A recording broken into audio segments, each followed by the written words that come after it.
Good evening, everybody. Tonight we will go deep into the realm of the unknown and question everything as we search for the truth. We will explore the possibility of countless phenomena within the ultra spectrum, and together we will learn that it is all connected. This podcast is brought to you by the Experiencers Support Association, and it is a live stream broadcast. If you have a question, send me a super chat or become a YouTube member. This podcast is brought to you by the Experiencers Support Association. Take a seat, relax, get ready, and welcome to Beyond the Tinfoil Hat.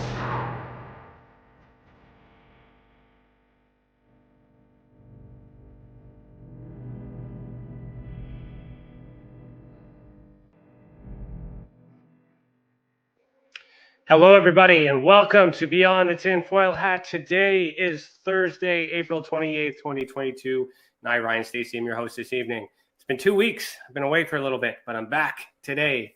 I am a licensed private investigator, a citizen journalist, and the director of investigations for the Experiencers Support Association.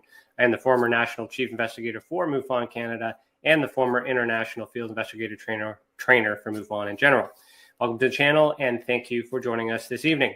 Super chat, just click the $ next to your name in the comment box. Tonight's theme is experiencer testimony, hybrid program, and ancestry. Our guest for season 4, episode 13 is Allison Yellowknee. Allison was born and raised in a small town of Slave Lake, Alberta. It was difficult enough being an Indigenous, and I can't say this word, I never can say this word, Indigenous girl, dealing with cruelty and racism, not without adding paranormal on top of all of that. All of her life, she lived in fear of the dark, as she knew this was when they came to visit. She has experienced wakeful dreams, lost time, and as an experiencer would, she attempted to explain her events as dreams. But too often she had bruises, markings, and ailments upon waking. Most of her family and friends were unaware of everything she was going through, and the people she confided in didn't believe her. So as many experiencers, she kept silent and led a dual life. As time went on, Allison noticed more symptoms and strange happenings with her body. This brought her to Reiki Healing and soon realized that energy work and helping others was her calling. Reiki has helped her remove the fear that crippled her life, and still having to navigate her mundane life tasks and function in society, she has found solace in her unique perspective to life. Since turning 50 and realizing her children are adults, she wants to share some of her experiences and insights with the hybrid program and how her ancestry has unfolded to tell an interesting story. Allison, put on your tinfoil hat. We are about to go down a rabbit hole. How are you doing this evening? Hi there, Ryan. I'm doing fine. Thank you so much. Yeah, you're welcome. You're welcome. Sorry, I'm a little rusty. It's been a while there. I had a little bit of a break, so I'm glad to see you. So we're gonna start the show with an icebreaker as we normally do, and this one is brought to us by CC. So let's 1 second.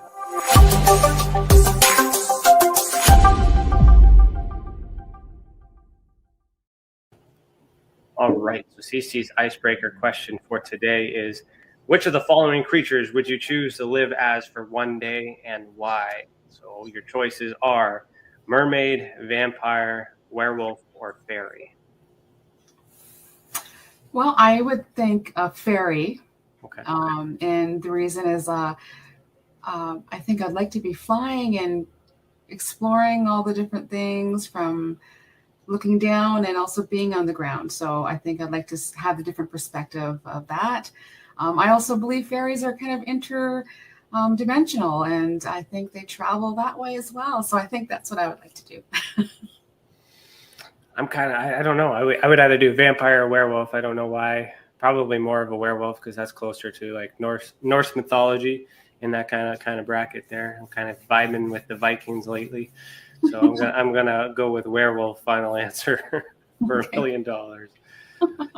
Good question, CC. Thank you.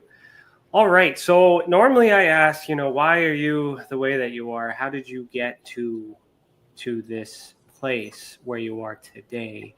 But your as I just read for the first time, your experience has been your whole life, and that's what brought you here to share this. Am I understanding that is this the first time you've ever shared an experience in this format? Actually, no, I've been Okay. a guest on a couple different other podcasts. Good.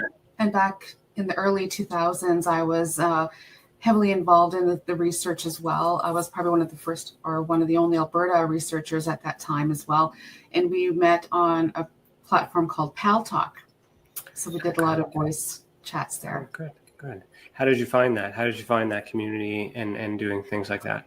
You know, I found it was very supportive. There was a lot of, at that time as well, that's when, you know, the internet was just coming into fruition, and, you know, we had cell phones, but they're the big bulky ones, right? We didn't have cell phone cameras then. So it was still very new, but a lot of the people that I spoke to were all in the US or all over the world, hardly anything for Canada. So I think at that time, I was one of the very few people in Canada who were researching this topic. We were talking about that before we got started. There is not very, very little in Canada. It's almost as if Canada doesn't exist. And why do you think? Why do you think that is? How come we're not so popular, us Canadians? You know, when you look at everything else, we're never really in the mainstream of everything. Anything from music to movies. There's a lot that they don't realize we're still a big country here. There's a lot going on up here. So I don't know when we'll be in that mainstream of anything. So hopefully, you know, as the years go on, that we'll start seeing a lot more Canadian content. Maybe we don't need to be in mainstream. Maybe that thought process that it's something we need to have. There is a lot of Canadian networks that I work with, and I'm sure as you've networked too, that it's not part of the personality. It's not their goal. So you think it has something to do with that? Maybe we're just not striving to be mainstream or famous in that sense, but we're more so focusing on the research, focusing on the people, and trying to find the answers and doing the work, if you will, less than, you know, promoting it. You know, I don't really know how to open those doors up. Like there's another, and I don't want to, you know, bring up other podcasts, but I know there a lot of content is the US as well. There's a lot of US contact, but the host is from Canada. So it's like, you know, they're having events, but in the US, like, hello, why not in Canada? So I don't know what it is. We're working on holding an event in September. So we're trying to get that started. I'm with you on that. We've done a few, and yeah, I feel you on that. We need to put Canada on the map, and we're working on that. So hopefully, you know, we'll meet one day. For sure. For that too. So okay, so let's. So it sounds like your paranormal experiences are like there's a variety, and they're very complex. So if you were to group them all up and you take your whole life's experience, what percentage would you put on them being negative negative or positive experiences? Are they all positive? Are they all negative? A bit of both? So it's a bit of both, but throughout my childhood and up to my young adulthood, I would have said they're all negative. And mostly because of the intense fear that I had. It was a lot of trauma and fear. And in the experiences that I had, I don't feel like they were positive experiences, especially with the experiments and things that were done to my body. So it wasn't until my early 20s that I actually had different experiences that were more of, I don't even know. There was really not much communication because I was still afraid. But not all of them were negative. Also, with that, I've had a lot of spiritual experiences as well. So, you know, I think that I always believe that once we're kind of open to having these experiences, we're kind of open to the universe. So I was having a lot of different experiences. Okay. Do you want to share? Are there any experience that you are comfortable sharing? Like, I like to walk through the life, if we could, like to your earliest experience that you remember, and then maybe share that, and then we can kind of I can learn that and sure understand. So in 1979 is when things started to happen for me.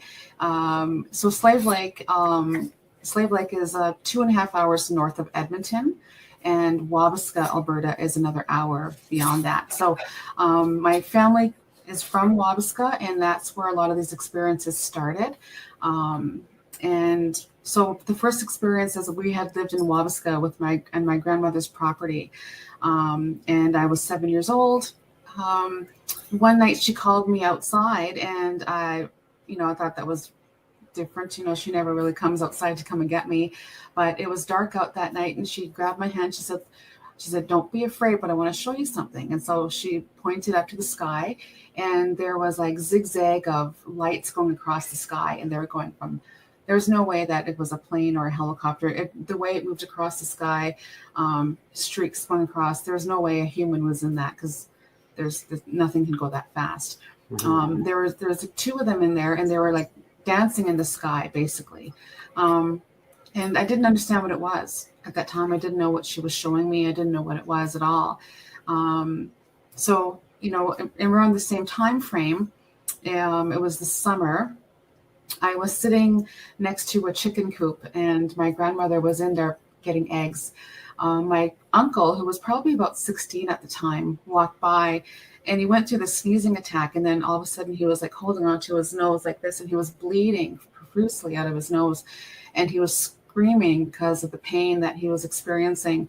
And I just watched him as he was digging in his nostril, and he pulled out something out of his nostril.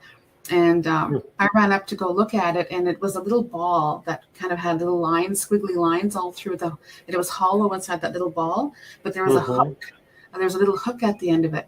And so that was probably what was lodged up in his cavity. So when he sneezed, he must have loosened it, and then he pulled out of there, and he was still bleeding. And he went up to my grandmother and showed her what it was. And she just said to him, like, "What did you put that up there for?" Like, she didn't know that. So those are all like memories. Like, I remembered those, but I didn't really put them two together until 1999, when I actually was going into facing my life and facing these, what I used to call wake dreams. Because with those ones were like conscious awake things that happened. So fast forward to the fall, we had a UFO encounter with my family, and there was hundreds of witnesses to this in the small community of Wabasca. So my grandmother has property. It's across the lake. So it's lakefront property, and it's about, I don't even know if it's 10 acres. I'm not too sure exactly what it is. So we had a small mobile home next to her house. And that evening, there was 4 of us in the trailer. I was 7 years old. My brother Darren was 5, and my brother Stephen was 7 months old. And he was like hanging out in the little walker that we had walkers back then. And my cousin, who was 13, she was babysitting us. My back was against the wall on the sofa, but what was behind me was the lake. And in this small community, there was no street lights. It was all dirt road. Like, it was very, very rural. There was and there was also one way in, one way out. It was a very small community. And suddenly there was lights hitting the trailer wall above me. So I looked outside, like the lights were hitting the wall across from me. So I was like, that meant the light was coming from behind me. So right. I looked outside, and I couldn't even see anything except the underside of the UFO that was coming down, actually. So it was coming down, and as it was coming down, the loud humming noise was starting to hurt my ears, and all of us were holding onto our ears because it was so loud. And within seconds. Could you hear it, or could you feel it? It was both. Okay. Interesting. So the feeling of it and the noise of it was so loud. We all were covering our ears. And then as it came down closer, the house started to shake violently. It was like an earthquake. We had pictures on the walls and things on the counters, and everything was falling off those counters on the walls. And we're all screaming and crying. I remember just that fear. We were just, afraid of what was happening around us. And then my brother and I ran under the table. We were hiding under the table, trying to get safety from everything falling. And my little brother was in his walker, and he was like trying to reach up for us to hold him. And then from here, we had like what I call chopped memory. So I had The next thing I remember is like my cousin's running back and forth. And then the next moment, my brother isn't next to us anymore. I'm like yelling for him. We're trying to look for him. My cousin's running back and forth looking for him as well, and we couldn't find him. And then the next minute I look out again, and we're all sitting on the couches again, and we're all like calming down from heavy crying. So we're all kind of coming down from that. And then I looked out the window again to see if it was still there, and it wasn't above us anymore, but now it was across the lake, or at the lake, not too far from where we were, because we're on the lakefront. But the UFO was hovering above the lake, and it was saucer shaped, and it had a belt. I always describe it as a belt of color that kind of circled around the UFO, and it was shining outward. The colors were shining outward. But the one thing that I recall too was there was a beam of white light that came in the middle of the UFO, and it was right going into the water, and it looked like stream of water going up through. So I don't know if it was sucking up water, but it was a stream of water going into it, and then within seconds it was gone. And then from there, my mother walked in. She was supposed to go to the town of Slave Lake, as I mentioned. It was like an event happening that evening, and they were supposed to be gone for the evening. I thought she had just left, and she saw the UFO and came back. So I thought this all just happened in seconds or minutes, but it was actually hours later. And she walked in, and I said, Mommy, did you see the UFO? Is that why you came back? And she said, what are you talking about? We just got back from Slave Lake. And then she looked around and saw the big mess and was wondering what was going on. And my brother and I are like, Mommy, we're trying to, tell her what was going on. And she was just focused on looking at the big mess around her. And my little brother was in the walker, and he was like slumped over the walker, and he was struggling to breathe. And she picked him up and said, what's going on with him? He was pale. He was struggling to breathe. And so she's like patting him on the back. What's wrong with Stevie? What's wrong with him? And within a few seconds, now, while she was doing this, me and my brother were sitting behind, and we could see my brother's face. And his eyes had rolled up. His mouth was wide open. And then he stopped. He started to have a convulsion. He stopped breathing. And while he was having this convulsion, his arms were straight out, his legs were stiff, and there's a stiff baby with eyes rolled up in, and then he froze that way. And wow. So we all started screaming again. We're all terrified. My cousin, though, at the time, she was like in the corner of the living room.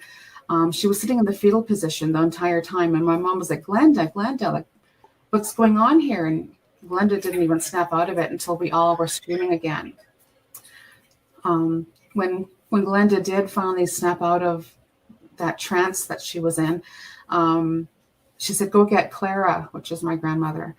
But as Glenda was leaving, Clara was coming in to the trailer and was checking on us, because her and my cousins had seen the UFO as well. And so my mom handed the baby to her, and she didn't know what to do because she's got this stiff baby in her arms, and she didn't know. And so they ran to the house, and my mother literally was dragging me and my other brother. We did not want to go outside. I remember that fear of not wanting to be outside. We were just so afraid of everything out there. And so she literally dragged us to the next house. My grandmother laid my brother on the kitchen table, and then told us to go to the living room with the other kids. And so we're all huddled in there, and I can hear my auntie, who was reviving him. She said, he's not getting oxygen. She was doing mouth to mouth and trying to bring him back. And she said, he's not getting any oxygen. There's something lodged in his throat. So she was scooping something out of his throat.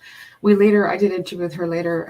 She explained to me that it was like a thick white foam, and it was at the back of his throat, like his whole mouth was foaming. And it's not the usual saliva type foam. It was something with substance. So when she finally got that out of his throat, she was then able to get a passageway through to do the mouth to mouth, and then she brought him back. So it was approximately 5 to 7 minutes that he was not breathing. So then from there, they got him into the vehicle, and they went back to Slave Lake to the hospital, because there was no hospital in Wabasca at the time. So they had to get back on the highway. 135 kilometers of dirt road to get to Slave Lake. And then he was admitted to the hospital on October 7th, 1979. Okay, so that's like, I don't even know how to describe that. I mean, it's not, that is a lot. So all that as a result from the presence of this what we're calling a UFO. Mm-hmm. That happened, and then it affected so many people. So many people witnessed it. And then that is what appears to be some sort of EMP, or maybe some sort of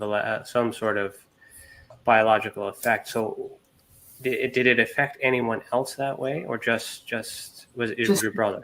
Just the baby, yeah. And the baby. Okay. So apparently, so after doing some research on this, because at the time I didn't realize, like, there's other people that witnessed this. It wasn't until 2001 that I was doing interviews about this, and I probably interviewed 12 different people who lived in Wabasca at the time, and they remember that night. And it was put in the local paper as well in Slave Lake. RCMP were called, and apparently as the RCMP came into the community, people were following the RCMP because they were going to the house, my grandmother's house. And so apparently a train of vehicles were following the RCMP to my grandmother's house. Certain things that I don't know yet were, did the RCMP go in and talk to my grandmother? Did they go in and I don't know any of those things. I was only 7, right? So, and it wasn't something that my grandmother recalled either, because towards the end of her life, she had dementia, and there was a lot that we didn't get cleared up before. What year was that? That was 1999 or 79? Mm-hmm. Okay, I've been also trying to find, to see if there's anything readily available to bring up for that. So I did try to investigate it myself. I went to the Slave Lake. There was a man there he had 2 newspapers, and I went to him because he has an office here in Edmonton. And there was a Slave Lake fire that happened in 2000, I think 10 it was, I'm not sure. And unfortunately, his place of business also went up in flames, and a lot of his archives went up in flames. Some of them were there, and he actually let me go there and go through everything that he did have left. And the months of this happening in that year were the ones that were missing. He had he had like September's articles, he had December's articles, but he didn't have November, December's articles. So have you ever done a Freedom of Information request on so that's something I could help you with.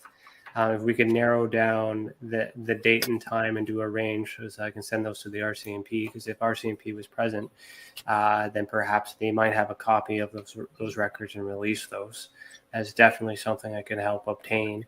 How far away is it Duhamel? Have you heard of Duhamel in Alberta? I just recall that back in the 70s, I believe there was a UFO sighting there in Alberta. So like Canada lists a bunch of historical or notable UFO events. And we got Shag Harbor, Falcon Lake, and there's Clan Lake, and there's so Duhamel is one in Alberta. So just curious as to, with so many witnesses and with the involvement, as to why this wouldn't be added to that roster. And I haven't even heard of it. I'm learning about this for the first time too. So I find that interesting, because that is, you have everything there, and are there military bases nearby by chance? No, not at the time. So in Wabasca, it was just a native community, but Slave Lake has had a lot of experiences. And there's actually another report from a guy out of a community close to Slave Lake who had he had experiences all his life as well. And his story was in the Edmonton Journal, which of course is a bigger platform of media than the small town little, newspaper. But I did report it to the Alberta UFO group. It was back in 1999. I reported it there, and it was like a long story, and somebody paraphrased everything into 2 paragraphs, and that's what's out there in the media, or when you search Wabasca UFO, it'll come up with this little blurb. So yeah. Did you find that helpful, reporting it to a UFO group? Unfortunately, I found out the person who was running the group, he didn't want to take into any stories that were negative, because he believes, he wrote a book as well, but his are all about light beings and that they're all helpful and they're all here to help humanity. And so he didn't like my story, or he didn't believe my story. I don't know. Well, that's not good at all. We have, like, you got to take with the good with the bad, and because there's information that needs to that can be extracted from that, right? So opinion on it is, that's opinion, right? So you're the experiencer, by, if he was good enough. I've heard of AUG, so like, yeah, sorry about that. Did you report to MUFON or anywhere else? Anything else after that? Nothing? Or yeah? So in 2001, I was working on a film project, and it was going to go to Space Channel and APTN, as well as at the time ITV News. So I was working on this documentary. This is why I was doing the interviews with people.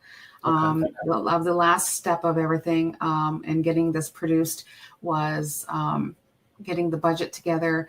I worked with a lot of actors and directors at that time. So I had everybody at my fingertips to get this job done.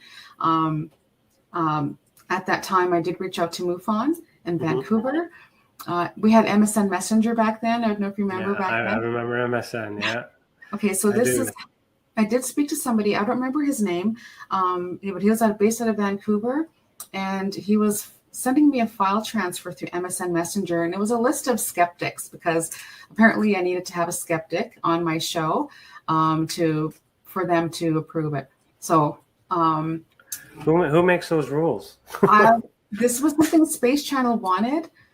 They wanted to have someone to debunk my story as I'm telling my story. I guess, I don't know. So in that file transfer, though, my computer got hacked, and that's a whole story in itself. But I haven't reached out to MUFON since. Well, I don't blame you. I mean, I've been part of that rodeo for a while too. But I mean, the problem with UFO groups is I guess all those things that you've explained, because they're looking for, even with the Sci-Fi Channel, they're looking to address all the audiences and all the check all these boxes, so as many people watch it, and because they're pushing for ratings, and they're pushing for cultures and diversity and things like that, trying to make sure they can make the money through ad revenue. That's what's in focus. And unfortunately, the experiencer, is not really taken at face value, and that happens quite a lot. So you tried, it didn't meet your expectations, you didn't give up, so you're still trying. So that's in 2001. So, and you haven't reported MUFON since. What have you been doing with it? Have you buried it? Have you been trying to still solving it? Do you have new leads today? Well, there was threats to my family. Oh, wow. So it was, like I said, it's a story in itself why I pulled away. And during that time, my children were still very young. They were, I just had a newborn as well. So I was not prepared to put my family at risk. And I thought, okay, I'll wait until my children are adults. And I want them to know exactly what may happen, or, because during these experiences, and me trying to tell my story back in 2001, we had other experiences where one of my sons was having shared experiences with me. And it was pretty much, he said to me, "Mommy, they said they're going to take me if you don't stop doing what you're doing." He was 3 years old. He didn't know what I was doing. But this is what he told me. And then we had a second shared experience, and it was the same thing. He said, "Mommy, you're not stopping." And so I stopped. Interesting. So, but did you start up again, or you just stopped then? I'm just getting back into it again. Just the last couple of years, as I mentioned, I was on a podcast a few years ago. That was me coming back into it. And then since then, I've, been involved in a few different groups and talking to a few different people and just trying to get back into it again, because a lot's changed in the research from then and now.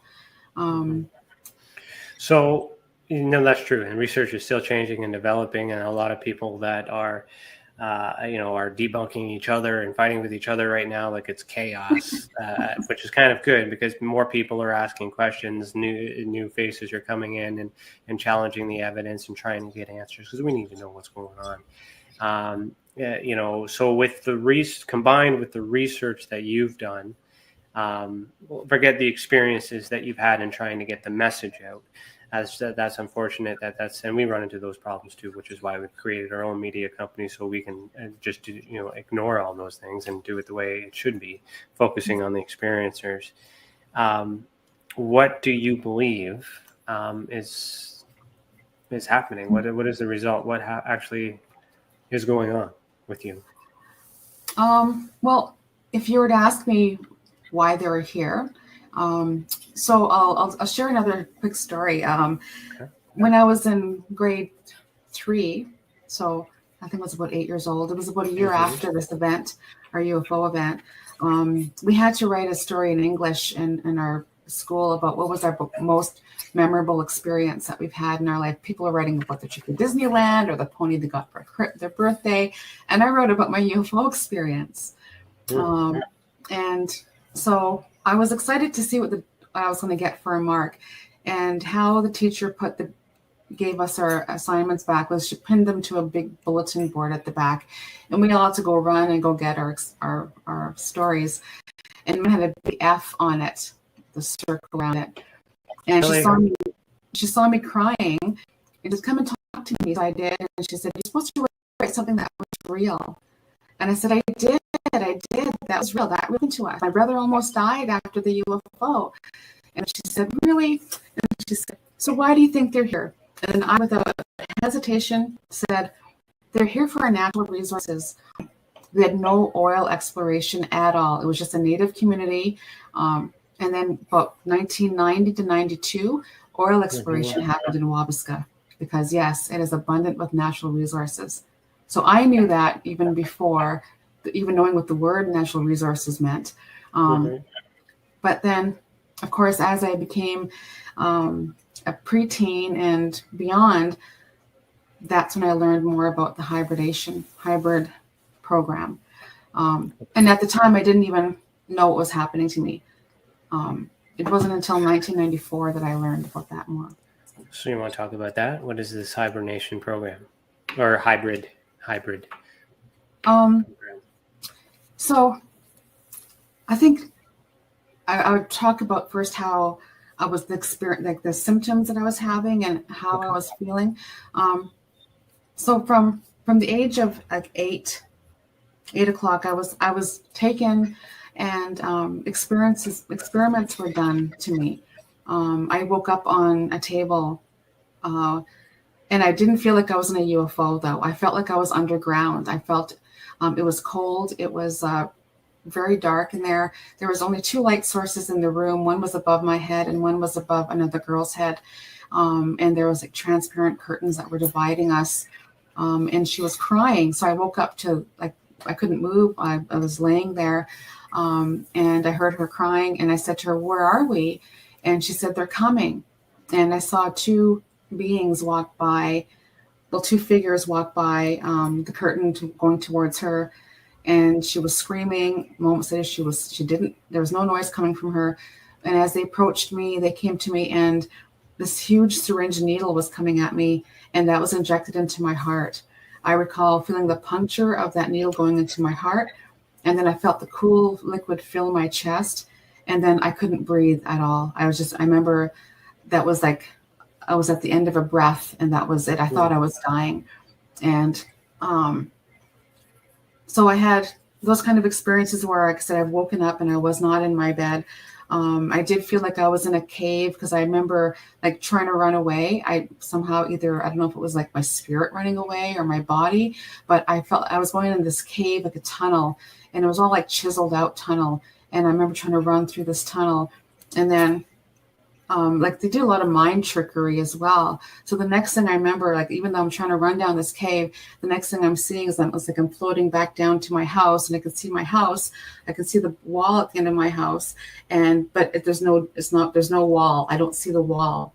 But the next thing I know, I'm running through the house, and it was like a slingshot. I was like a hard time to get through the wall, and then I'm through the wall, running down the hallway of my house where my parents were.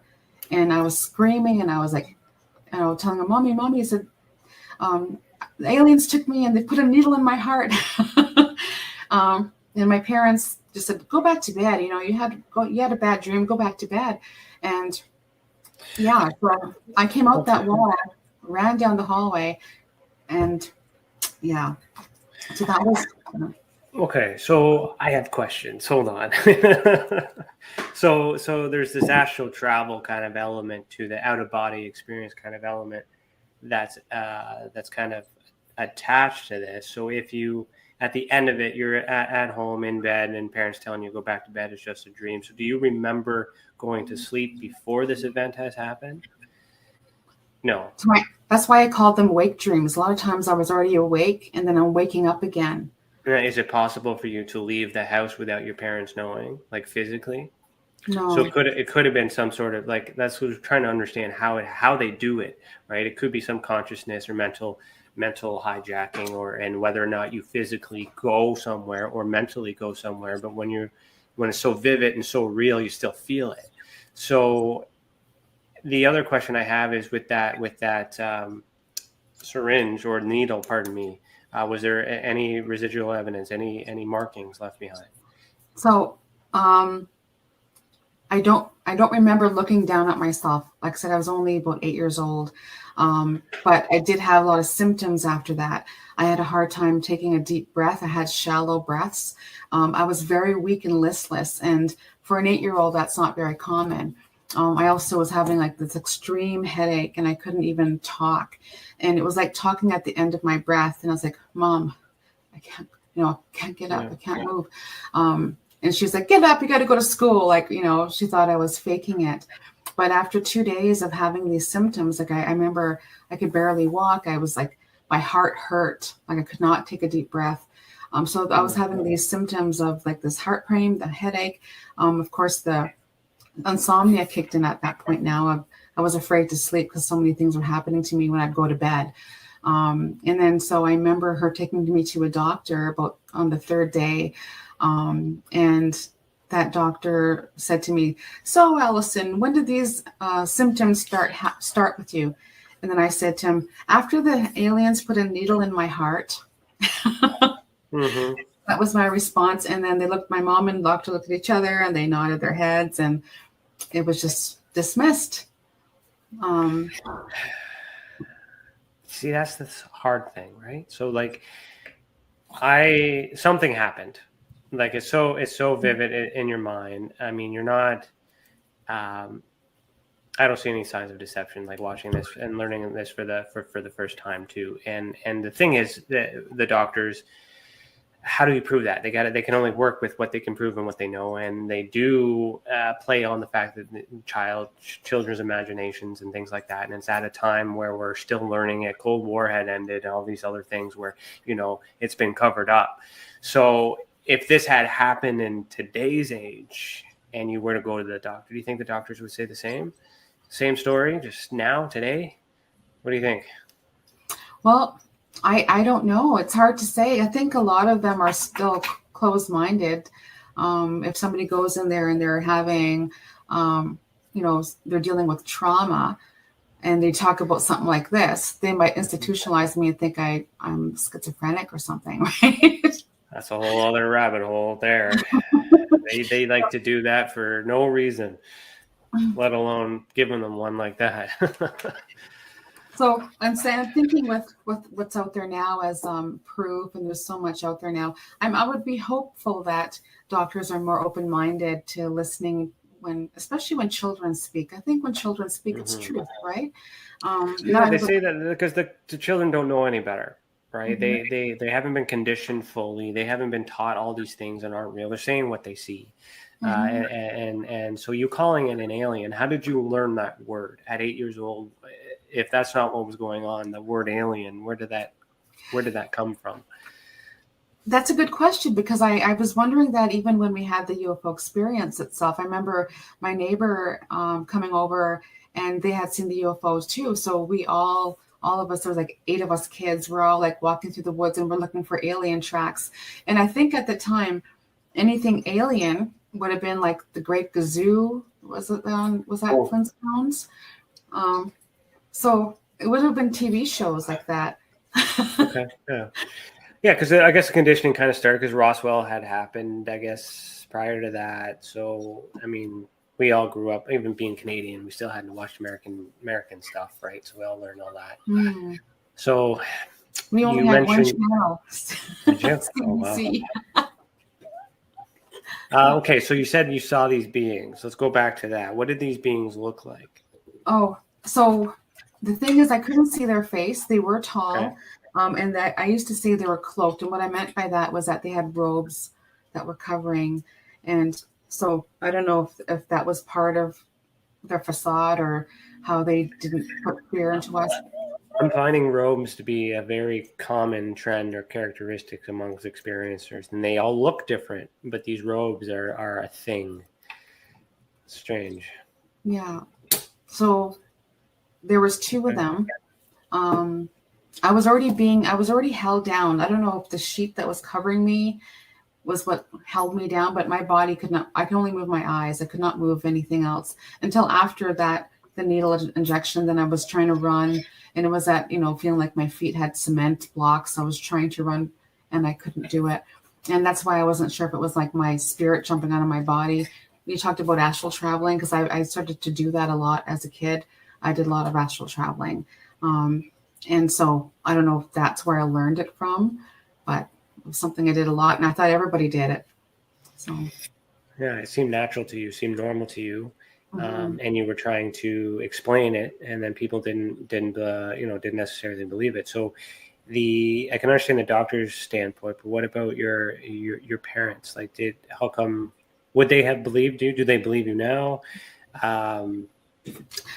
The way they were raised, is it like, were they taught not to believe in those kind of things? Or so my mother dismissed a lot of my experiences.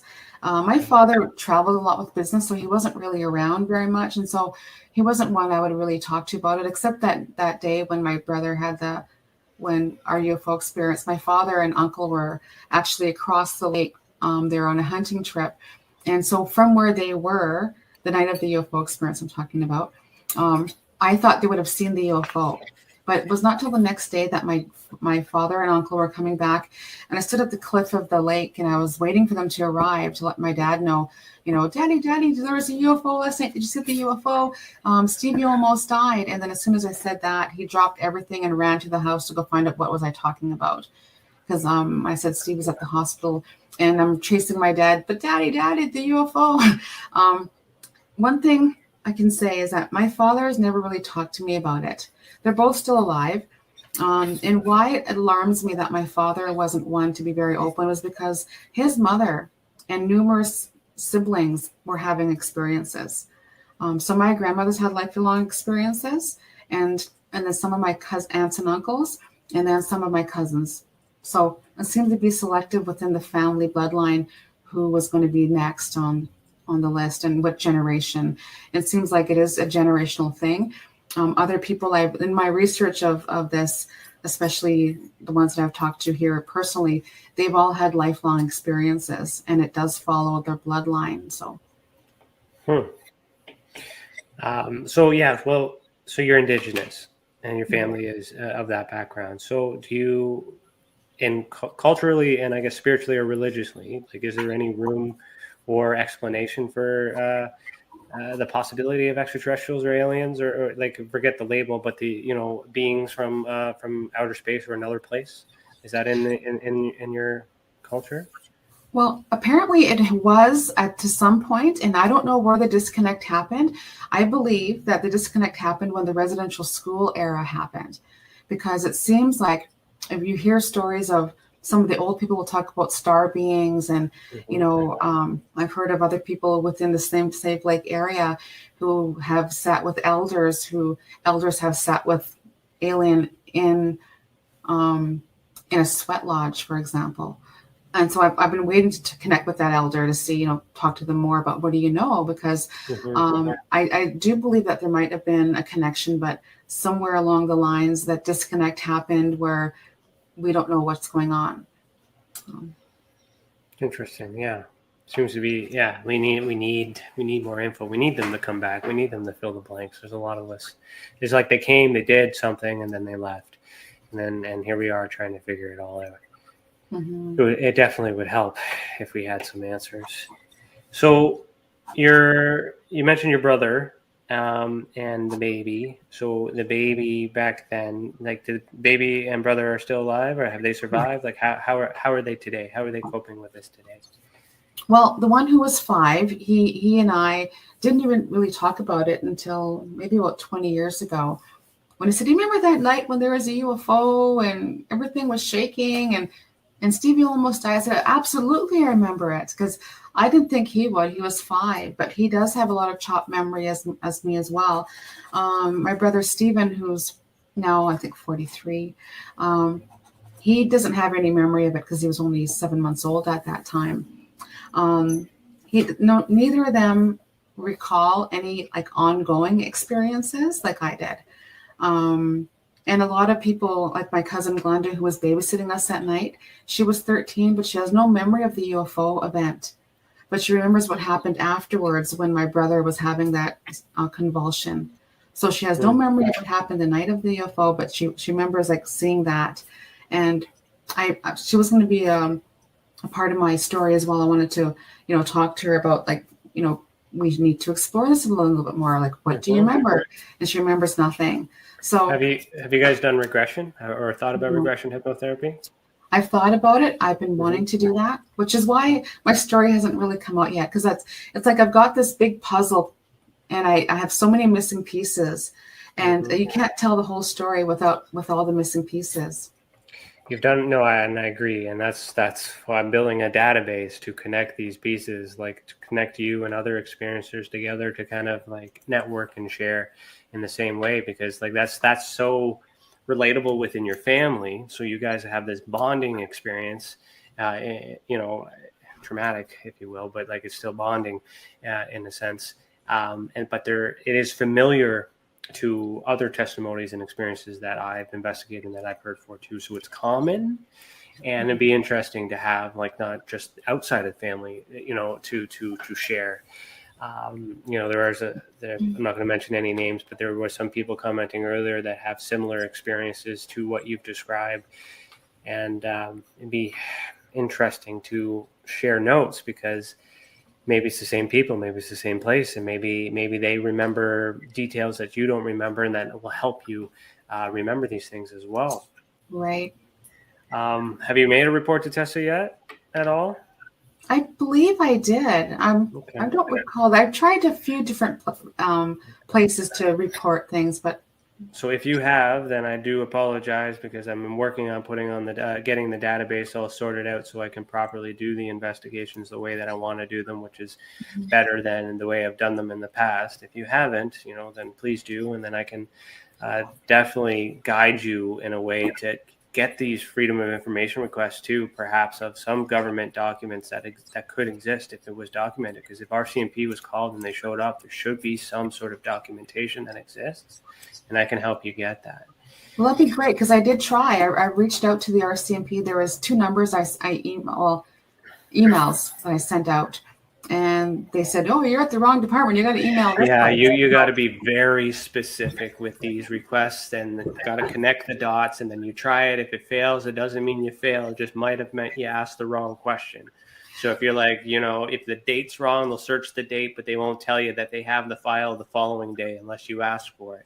So it's we got to work on get the data going and be specific when you ask. Wow, that's I want to say fascinating, but I don't mean that in a positive way, like in a movie style way. I mean, like it's not amazing. What's the word I'm looking for? It's not terrifying. This is just awful. Like not awful, but like it's wild. Let's just say that. How about that? Well, let's agree on that one. That one's wild. And I mean, okay. So any other markings on your body at all? Right. So the incision. I think that's kind of where we were getting to, and then we got sidetracked there. yeah, sorry, I tend to get sidetracked. Yeah, no, it's okay. It's okay. I'm making notes as we're going to. I'm scribbling as well. Just make sure I'm paying attention here.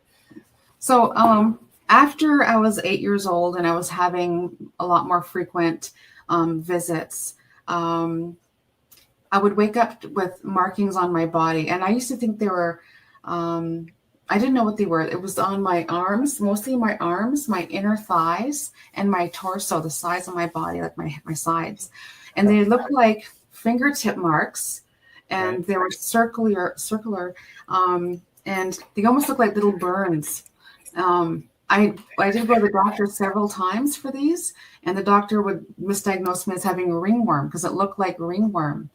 But they were significant because they'd be like fingerprint marks of the way they would be like 3 or 4 or 5 in a row on each side. And then I would visualize that they were holding me down, and then especially with the I was having a lot of belly button issues, a lot of pain. I would find a lot of stuff in my belly button. I never put anything in my belly button, but I would be pulling out like black, gummy, slimy stuff sometimes. They can. I know there's procedures where they can go through there and get in on the insides and stuff. So that's odd. Right, and so that started about 8 years old, and throughout my whole teenage life, I had a lot of those belly button gunk stuff going on, the pain in my stomach, those marks all the time. I do have a scar on my scalp. It's kind of shaped like a T, and I got that sometime about 8 or 9 years old. And whenever I knew they were coming, I could feel it. Like I would feel like my ears would be ringing, like a really high pitched ring, or I'd get this like feeling at the back of my neck, like someone's watching me. I always would know when they're coming, and I'd just feel a lot of anxiety, and just tried to fight the sleep all the time, because I knew that when I closed my eyes, they're going to come for me. But then I learned that they were still taking me even while I was still awake, and then I'd be waking up again. And I'd be waking up with I had this, like, I remember wearing this button-up pajamas. Back then we had pajamas that had buttons all the way down, like halfway down the chest and to the neck. And I remember, like, sometimes my pajamas would be on backwards, like they'd be around the other way, or they'd be unbuttoned. That's interesting. I've heard that too many times.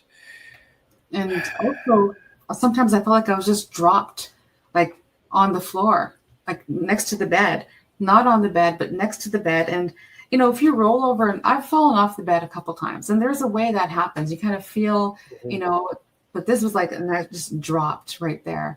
So there was a lot of times I woke up on the floor. I felt like I just dropped there and woke up that way. Interesting.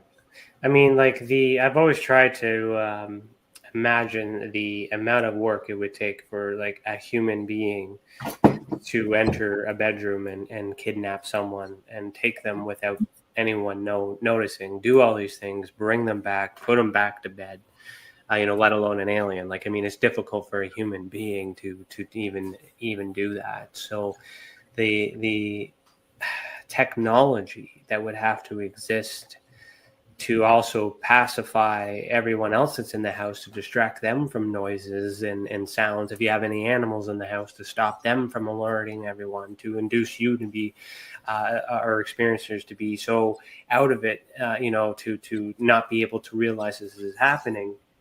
It's very difficult. So I always tend to lean towards the possibility of it being psychogenic or some sort of mental attack versus physical attack.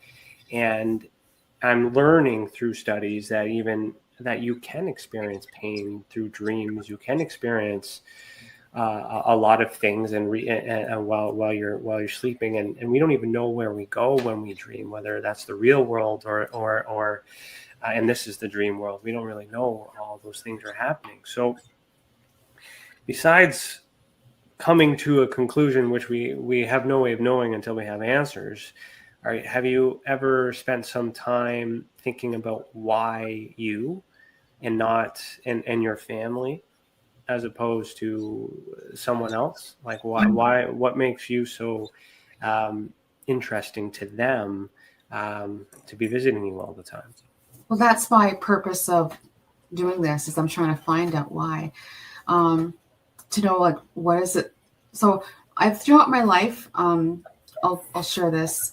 I've had messengers come to me, and I call them messengers because they've come with some validation of these experiences through my life. I've never paid for a psychic to ask them questions about this. I'll give an example. I was working for the government at the time, and I'm walking downtown Jasper Ave here, and I come up to the stop light, and I'm waiting for the light to change, and a woman came up to me, and she said to me, "Dear one, can I speak to you for a moment?" And I looked over at this woman, and she said to me, "Do you realize there's a UFO attached to you?"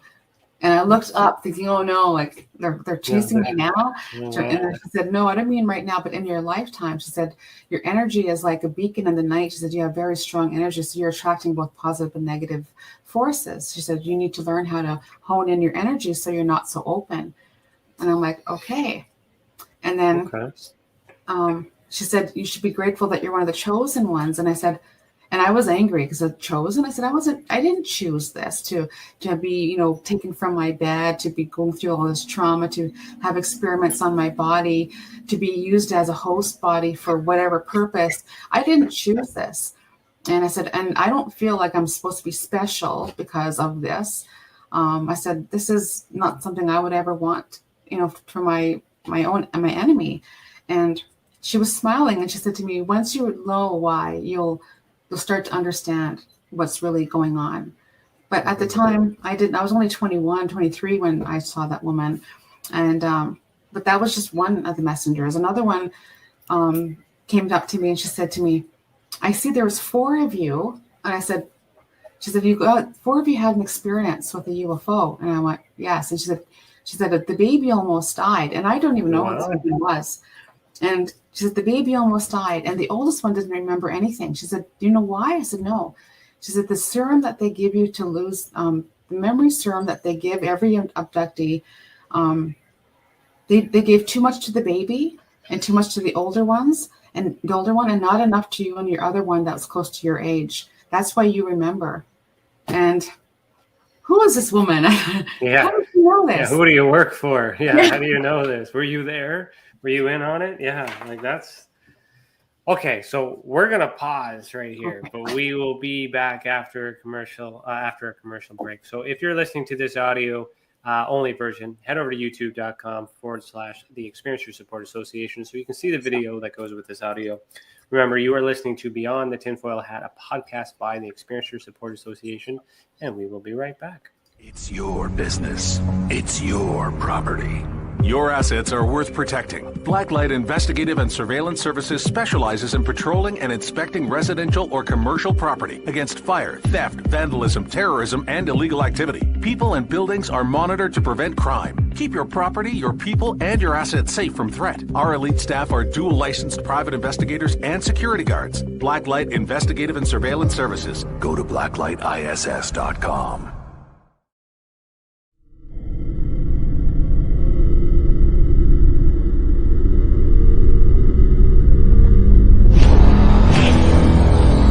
The same thing that draws aliens to our planet is the same thing that draws us to others. Exploration, curiosity, sustainability of life. That's why we go. It would make sense as to why they're visiting here. Travis! Quit playing around, man. Get back here. Travis! The last thing I remember was this numbing shock. Stunning sort of a feeling. Very powerful. Get away from me! I was just out of my mind with fear, just screaming the whole time. theorized that aliens prefer remote areas because they don't want to attract attention. Whatever it is that they're doing, they would want to do that in a less populated area. There are multiple accounts of the same thing from people from all over the world. People that do not know each other, do not live in the same cultures, and they're all looking up, they're all seeing things in the sky. So it would be naive of us to think that we're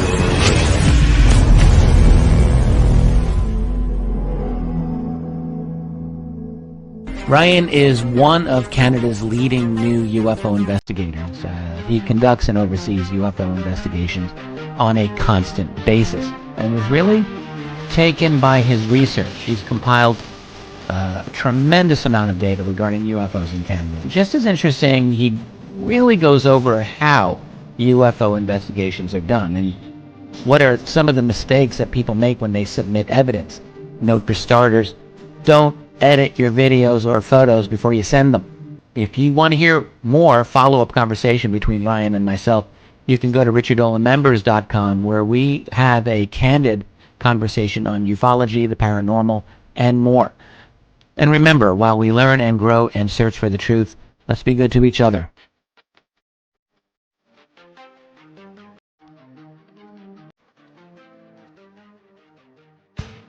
Welcome to the Observation Deck, a state-of-the-art, one-of-a-kind virtual platform that takes video conferencing to the next level by using avatars to navigate a campus, just like you would in real life. First, you install the application and design your very own unique avatar. Then you're free to explore the various areas of the campus at any time, from anywhere. There's so many areas and activities to choose from on the platform. There's a 1,000-seat auditorium, a large expo hall, a movie theater, a nightclub, an art gallery, and even a beach. Come attend a conference or take a class or hear a lecture.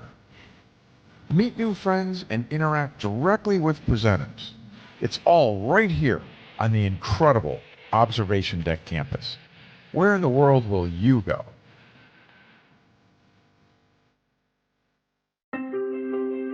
Have you ever wondered, or maybe just thought to yourself, if there were others just like you? You know, people with extraordinary abilities, psychogenic advancement, and perhaps unique intuitions. Maybe you just wondered if there were other people who experienced unimaginable, unexplained, or even unusual and paranormal events. Are there people who have more questions, more fears than answers? Well, you're not alone. You've never been alone. We believe you. Sign up for EA today by going to tesacan.org/EA. That's TESACAN.org/EA.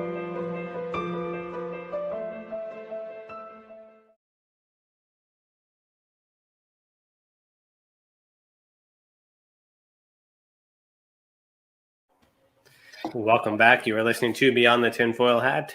Did you know that we have a private community chat for members of our YouTube channel?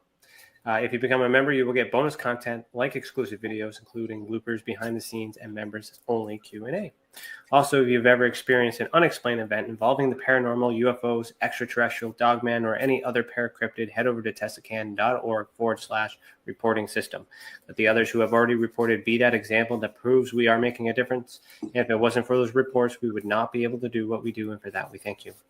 I'm still here with Allison Yellowknee, and I'm going to put you on the spot because I know you're a YouTube member. So how are you enjoying it so far? And thank you so much for being a member. Oh, I'm enjoying this for sure. It's always good to share, because I feel the more that I share it, it also helps me heal. Putting words to our thoughts are very healing, right? And through, like I said, through Reiki, something I mentioned earlier within the intro, that really helped me through my healing of this lifelong trauma. And you know, it helped me to be able to function within the two worlds, I guess, to put it that way. Yeah. Okay. Great. Thank you. Thank you so much for sharing that. So I'm just trying to keep track of the whole timeline. So 21, I think, is where we left off with the psychic lady that knew everything about your life. So there's a few years in between there. Has anything else happened since then? Oh, well, okay. So if we go back to when I was 8 years old with the needle injection, Yeah. After that, I was starting to I felt like my body was being prepped. Okay. That was the feeling. So that's why I was having all these markings on my body. Like I said, I think they're holding me down. I don't have any conscious memory of being held down in that sense. But when I'd wake up, I'd be like sore. My body would be like aching everywhere. And I didn't know why I was always waking up with pain and ailments and struggling to breathe. I would actually have those heart pains every time after an experience, those sharp heart pains. And that lady who also talked about when they gave us my brother too much and me not enough, she mentioned that with, what was it? Sorry, I lost my train of thought. It's okay. So having those experiences for her to see or to know that we were having that something was given to us to make us remember or to forget. That made a lot of sense, because if that's what they were doing to me every time they abducted me, if they were stopping my heart, starting my heart, and that maybe that, and she said to me what they were injecting into me was adrenaline. Okay. And so that's what she told me. And I thought, okay, this is somebody telling me, how does she know all this stuff? So I call them messengers through my life that I've had people come and tell me things. And then another one, this was all by accident too. I'm going to go up to this other messenger. I was going to see this healer, natural healer. I was having like breakouts on my face. I was breaking out a lot. I didn't know why. And so she was doing theta healing, and I thought it was an interesting thing. I've never tried that before. But she was doing this body scan. She was using her fingertips. She was body scanning me. And she was able to figure out what was happening with my face. And she told me that right away. But then she said to me, there's something else really big here. And she kept on doing this to my stomach, and I didn't know what she was doing. And she said to me, you have a lot of missing memory. She said, I don't mean like you're forgetful. I mean, your memory has been taken from you. Do you know what I'm talking about? And I just said, yes, I do. And she said, I see 3 implants in your body. Do you know what I'm talking about? And I said, yes. And she said, 1 in your head, that's that scar. She said, 1 in your heart, and 1 in your right ankle. So this right ankle that she was referring to, I have a skin issue. I'm sensitive to metals, and I actually have a skin condition, really bad rash area, kind of. It's always been there for a long time, and my right ankle. And for her to tell me that's where it is. And you had that prior to her telling you that? Oh yeah, many years. And then okay. And then she kept on reading more, and she said to me, and she got really emotional. She said to me, your uteral wall is very thin and weak because it's like you've had dozens of babies. And I said, okay. And she said, do you realize that for many years you couldn't have children? I said, I am aware of that. My spouse and I were together for 7 years before we could actually have earth children. And she said to me, they disconnected. She said, the way I'm going to explain to you is like, she said, it's like they disconnected your uterus from your vagina so you could not get pregnant, but you were having multiple babies. And she said, and I said, I totally know what you're talking about. So she was able to pinpoint at that. And so it's always good to have that validation. So I was like, I totally know that, because all my life I've had these symptoms of pregnancy, which I didn't know they were pregnancy until I had my first child in 1995. Okay.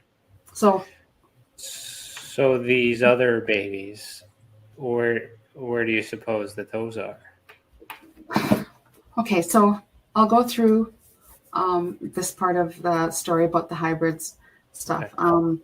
So in my preteens, I was having a lot of ailments. I was always feeling nauseated. I was still having those heart pains, a lot of those heart pains constantly. The belly button stuff that was happening, and then a lot of pain in that area. And some of the stuff I'll talk about is not nice. But as a woman goes through monthly time, so I would have periods of 3 months of nothing, no period, and then I'd have these stomach movements, and then I would wake up to a messy bed. So that happened a lot. I also was lactating, and at the time, even though we had health, I didn't know that wasn't normal. I thought that was normal that girls go through in puberty or whatever. So I thought that was a normal thing girls went through.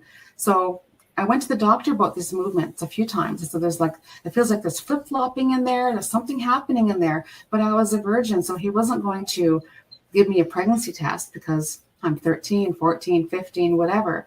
And I remember going to him again at 16. This was the same doctor that I talked about that said, that I told him that there's a needle in my heart, right? So it's the same doctor. And I said, I'm always having these stomach movements. And he said, oh, it's probably just stomach spasms, dismissed everything, I would say. So I would have these symptoms, like I said, the movements, just a lot of different things relating to that. And it wasn't until I was pregnant with my first son that I recognized all those symptoms in the first trimester. Wow. And so in 1994, we'd been trying to have children. I was only 22, but I was with him since I was 16. And I'll mention something before I said that. I remember saying to him, how come you don't wake up and all this stuff happens to me? And no, he asked me, how come I don't wake up and all this stuff happens to you? And I said, yeah, why don't you wake up and all this stuff happens to me? So we had a lot of arguments because he didn't believe my stories either. So it was really difficult to be with somebody for 20 years and they don't believe you or support you. So it was a difficult relationship to be in when you have something like this happening and they don't believe. So it was difficult. But so as I mentioned, we tried to have children. We went to these in vitro clinics. We did all different things. And we decided we'll just let nature take its course and not worry about it anymore. So in 1994, I went and saw an elder. It was my first time. So I didn't grow up with my culture. I didn't grow up really understanding about my native culture. So in my early 20s, I was starting to really want that feeling of like, where do I belong? And while I was traveling through BC, I went to see an elder, and I told her, I said, I have a lot of nightmares that come true. And, but she said to me, your desire is to have a child. And I said, yes. And so she prayed over me, and she gave me these dream catcher earrings and said, wear these at night. And I did. So, and that night, as I was praying and asking, for a child, the next thing I remember is being not in my hotel room anymore. I'm walking through this hazy, misty room. I couldn't tell you if I was in a craft or I was underground. I couldn't tell you that. I just know that the room was dark and misty, kind of grayish, light blue. And there was like moisture in the air. When you go to like a produce section and there's that misty water that they come out from. It's kind of like that feeling in this room. And there was a woman figure walking in front of me, and she was leading me. So I'm actually not scared in this experience. Usually I'm fearful, but I wasn't afraid in this experience. And she was leading me down in this room, and we approached these 2 rows of children, and they're all different ages because they're all different sizes. I would say 16, maybe. I didn't count them as I walked through these 2 rows, but I was walking in the middle of the 2 rows of children. Some had hair, some didn't have hair. Some had big eyes, some had regular human eyes. They all looked different, but I felt a connection to them all. And I remember as I was walking within that row of these rows of children, some of them were like grabbing at my hands and were walking alongside me. And I remember just feeling all this love for all these children that were around me, even though they didn't look normal to me, but I still loved them. And as I followed the woman, she turned around and she handed me a baby boy. he was wrapped in a blue blanket, and she said to me, "You can keep this one." And then I woke up back in my bed, and I was like, "What happened?" And then I was having those heart pains for like 2 weeks straight. That heart pain. I couldn't catch my breath. I was like so couldn't figure out what's going on. So 2 weeks later, I'm in the hospital in Burns Lake, BC, because I couldn't breathe. I was having that hard heart pain, and I found that I was pregnant. Wow. And then we came back to Edmonton and started to figure out things out about the pregnancy, and going to a doctor, and they said, okay, well, your due date's going to be February 15th to 20th. We don't, that time in 94, that was the and I said, no, he's going to be born on February 1st. And the doctor would argue with me or I'd argue with him the whole pregnancy. And I'd say February 1st. He goes, nope, February 14th. I've been doing this for 25 years. I can estimate it'll be close to the 14th or 15th. And I said, don't go anywhere on February 1st. Right. So January 31st, I had my weekly visit with the doctor. And he said, nope, you haven't dilated yet. We're looking for a couple more weeks. I said, nope, a couple more days. He'll be here. So that night I had like this drop, what they call the baby drop. The baby dropped that night. The next morning my water broke. So that was January 31st. January 31st, the water broke. And I was in the hospital, 24 hours of labor, and born on February 1st. That's and the doctor walked in. He said to me, how did you know? I said, I just knew he was going to be a boy. He was going to be born on February 1st. So that's interesting. I'm going to call to David Petrella, because I know he's in the audience. He's an astrologer. He's part of Tessa. So I don't know if you want to comment, Dave, on any significance on February 1st in terms of zodiacs or astrology, if there's anything you know to mind, because that's really interesting. Okay, so you've been busy in this UFO phenomenon. You are a lot of people there's a need, and so I'm interested to just segue a little bit, but probably try to bring it back to this. But have you had any paranormal experience? And that's kind of, if we were to stereotype or segue into, ghosts and spirit, have you had any of those type of experiences over the years? I have. I'm not afraid of ghosts but if I see a mouse running across the floor, I'm screaming my head off, not even knowing I'm screaming. So, so with my work of Reiki, I actually have done a lot of clearings of spirit. I can communicate with them and find out, ask them questions or help them cross over. So as a child, I don't recall having too many ghost stories. Just within the community of Wabasca, every community seems to have some kind of a fable or story. And so I had a couple of those type of experiences where there was one guy, he was told that he walked with the devil and to stay away from him. We always thought that parents told the kids that just to keep them inside, but found out that this guy was really true. And we did have an experience where ended up walking behind him, and there was two voices, and they're both laughing at the same time. And we found out, oh my God, that's John Mack. His name happened to be John Mack. It's so funny because there's the researcher from who's passed away. But this guy's name was John Mack as well. But he was like the town drunk, as you put it, and was told that he sold his soul to the devil. And so people said that he walked with the devil. So I was 13 years old, and my cousin and I came across him, and there was two voices, two people laughing at the same time. So that was a really scary experience for us at that time. Interesting. Do you think it's possible that ghosts and aliens are connected? Well, I believe the way I think of things is that we're all in different dimensions. And I always think that it's a different dimension that they're in. And even with the alien encounters, I don't believe all of them were coming in a UFO. I don't believe that they're all travel in UFOs. I believe that we have underground bases, just like when Phil Schneider talked about his experience going down underground.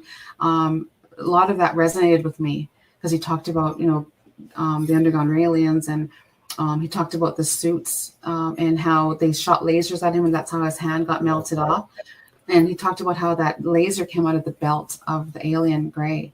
And that's exactly what was coming at me when I was trying to run away from a gray. That was in 97.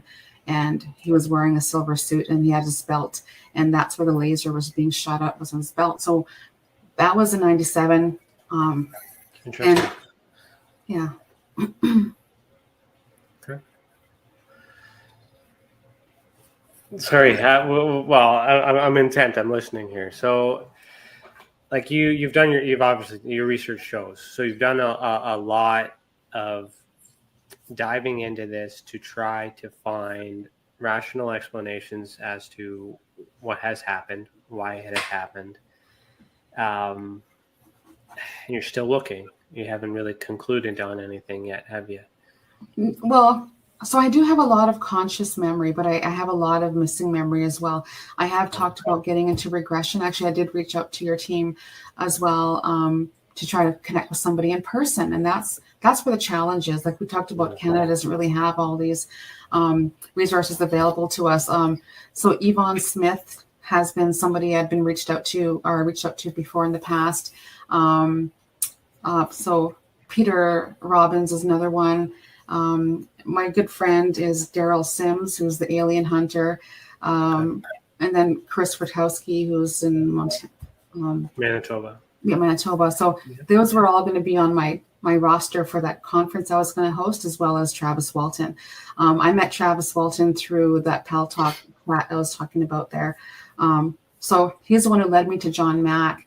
And at that time, Mr. John Mack was still working at Boston University, and I was invited to go and meet him and work with him, but I'd have to dedicate 6 weeks to the research to be there, because they did like sleep. They did a lot of different things, from regression to counseling to monitoring my sleep, body scans. It was going to be a big full out thing. And unfortunately, though, he was killed while he was at a conference. So didn't get to happen. So yeah, over the years, I've done a lot of research, especially when it came to the experiencers' common, I guess, ailments, or, those feelings. Like a lot of experience that I've met, none of them have really gone sideways, where they need mental health or they're institutionalized and needing, medication. A lot of people that I've come across, we all live regular lives, and we're able to function in this world, but we just have these experiences that, what connects us. So I think somewhere along the lines, they put this balance in our life. I don't know how that goes about, because I still, like I said, I want to learn more about my own experiences. I do want some conscious memory. I have had, more conscious memory of it. I've had a couple elders tell me, don't do it. He says, enough already. He says, delving more into it, it may affect your life. And I'm like, wow. Yeah, well, once you unlock it, once you learn, you won't be able to put it back in too, right? There's, I know with regression, when it does work, it unlocks it, and then you can't. I don't know if you can dial down, like remembering a little bit, or you remember all of it. Mm-hmm. And if there's a lot that's been regressed or suppressed, you are taking that risk. So, but that's where you have to make that conscious decision for yourself as to when you're ready, and whether or not you have enough. And maybe that was subliminally suggesting that there are some negative things and elements that you don't remember, and there might be some judgment there, or they're concerned that if you were to realize those things, that it might affect you. I don't recommend regression for those reasons alone, because we never know, like, where the mind's going to go. And I don't want to be responsible for you being completely normal, then all of a sudden terrified for the rest of your life. But at the same time, it could answer a lot of questions. It could be uplifting, it could be comforting. So, and I understand and I appreciate the need to meet some people in person. And it's hard. It's been very hard with the last 2 years with the pandemic and everything else too. But even prior to that, we didn't really have any groups or people would do these things on their own and try to connect and talk to each other. But there hasn't been really any regulations or collections of keeping people connected and network and things like that. So we started, have you heard of our Experiencers Anonymous group? Yes. Yeah, so that is kind of on the philosophy, right? It's been virtual, but eventually we like to start to do little camps in other areas too. MUFON called them chapters, but where we would create that opportunity for other people to just come and meet, and then eventually you would network with others in your area. So with regression, if you know someone and you trust them, say your concerns, use that, and do that. Now, I'll put my investigator hat on. If there's a case that you've submitted or haven't submitted, I would like to get as much of the data from you as at this state until you're ready, so that way it's documented in report form. You have a copy of it. And then we can kind of weed out some of these things and then focus in on regression. So the way I work with regression is then I would give specific questions to be answered. So that way we can kind of validate that the regression is third party. So doesn't know me, doesn't know you, or depending on the simple things, so we can compare the timestamp data that was already recorded. So this testimony as is essentially a piece of evidence because you're saying it here, and then we were to find other things that kind of correlate to that later on, then we can show that regression works, because there are some people that provide that service, but they're just doing that and misleading and guiding to certain thoughts and playing on the mind, which is very damaging as well. So it's very hard to use that tool effectively. However, I can make referrals too. I do know some people that I do trust for regression, but we do need more in other areas, because you probably would benefit more from having it in person. You can do it virtually because it's just like listening to tones on YouTube or something like that to help you sleep and things like that. But there's a lot of information that can come out of it. I'm terrified of doing regression for myself. I've had an experience that I'm trying to figure out, but I mean, I'm afraid that once I unlock all that, and then there's things like that. So I have those fears. So have you done any, besides talking? I'm not trying to discourage you from doing regression. If you need to do regression, do it at your own pace. I'm just saying in terms of research, right? Document everything, then do it and compare what new information comes. Get it recorded, have an audio sample, and then that way you can at least prove to yourself that you're telling the truth. Forget what other people are going to say. They're going to say what they're going to say no matter what, but at least you can show that you've learned more and build off of that. But do you do anything else to cope with this other than sharing your story here on podcasts and then meeting other people and doing things to you? How are you like as a person living with this today? Well, so over the years, I've, like I said, I tried to find the balance in life, right? So a lot of people I work with, or even some friends, don't even know about what I've been through.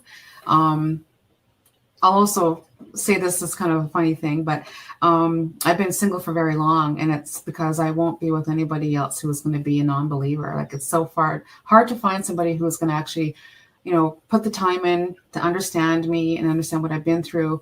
At the same time, we talked about like anything else. So my intuition has really built very strongly through Reiki. I believe that really helped me. So that really helped me with a lot of things. So I always heard people say to me, like 3 or 4 people have said to me in my life, once you let go of the fear, you'll start to really understand what's going on or what happened or why. And through Reiki, it was almost like I had lived in this fear bubble all my life, and it was just holding on to it. And as soon as I had my first session of Reiki with this woman, she told me I was led there. I totally know I was led there. I was looking for hands-on healing, and that kept popping up. This word Reiki kept popping up. And then one day I applied to a job where I was going to be a personal assistant to 4 practitioners, and one was a Reiki master. And so I took the job, and she gave me Reiki that first session, and it was almost like everything, that bubble had bursted, and I didn't have anything to hold on to anymore. That fear that I was holding on to was now gone. So I never, after that point, and after 2001, when my experience was stopped, I really felt that was the first time in my life that I actually had control over my body and my life. Because all my life I felt like I was external, like this was just a body, like they keep taking my body, they keep doing this to me. I have no control over this. And after the 2001 stuff that happened, it was the first time that I had control. They don't take me anymore.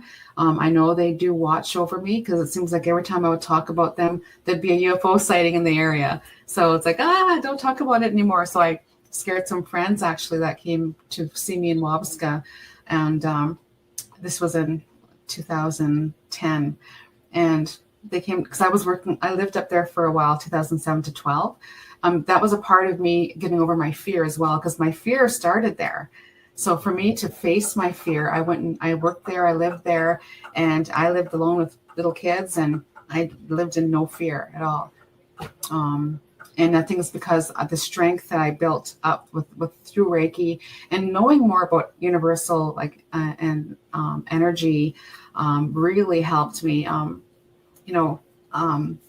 As I mentioned before, as a kid, I used to do a lot of astral traveling, and I didn't understand why. Like I could leave my body and go travel down to my friend's house and go see what they're doing in their backyard, and then go back. But there was one experience.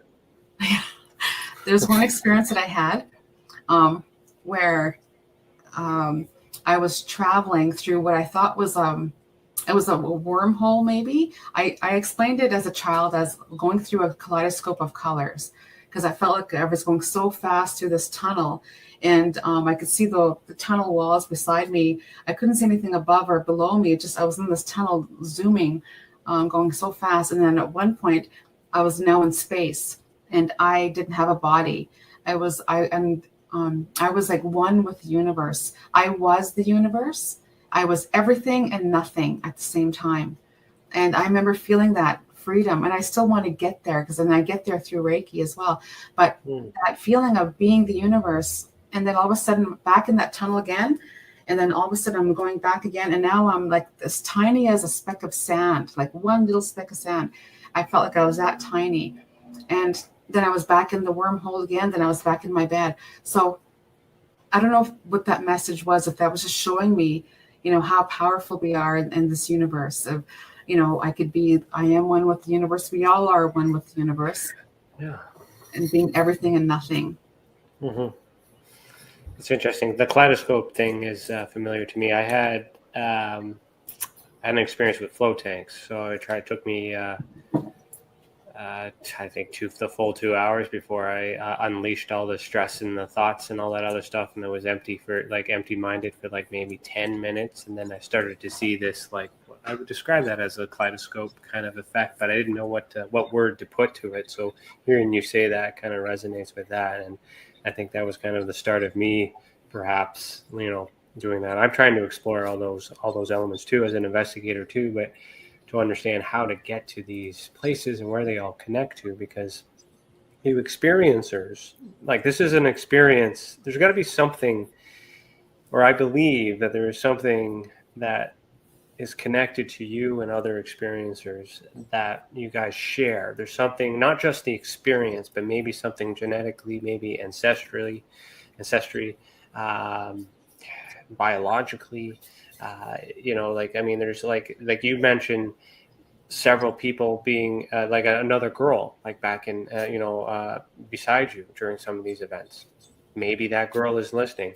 Maybe we need to find other people and that have shared these experiences. So I just want to comment on how brave you are for sharing the story, despite all the things that have happened and all these people that have not believed you in the past and may not continue to believe you, but you're still so certain that this has happened to you. You're confident in it, and you're sharing it.